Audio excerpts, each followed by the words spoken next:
பணத்தை தண்ணி மாதிரி செலவு பண்ணக்கூடாது அப்படின்னு சொல்லி தண்ணி நம்ம வந்து அதிகமாக செலவு பண்ணுவோம். ஆனால் பணத்தை வந்து சிக்கனமாக வச்சுக்கணும் அப்படின்றதுக்காக சொல்லுவாங்க.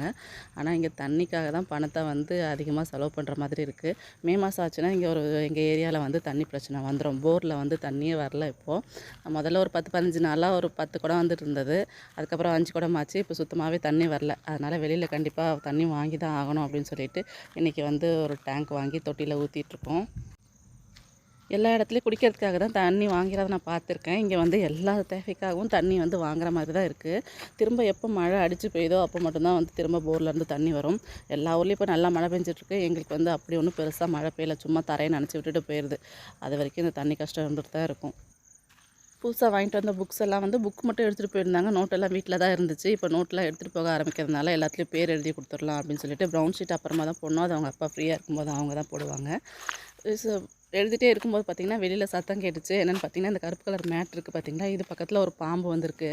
டைல்ஸில் எப்பவுமே பாம்பு ஏறாது அப்படின்னு சொல்லுவாங்க. ஆனால் இது வந்து உள்ள வரைக்கும் வந்துட்டு இருந்தது. நல்ல வேளை என் ஹஸ்பண்ட் அப்பயே பார்த்துட்டாங்க. இல்லைனா அது உள்ள வரைக்கும் வந்துட்டுருக்குமோ அப்படின்னு கூட நினச்சிட்டு இருந்தேன். சின்ன பாம்பு தான் இருந்தாலும் கருன்னு இருந்தது. கட்டு விரியனாக இருக்கும்னு நினைக்கிறேன். அப்புறம் வெளில இழுத்து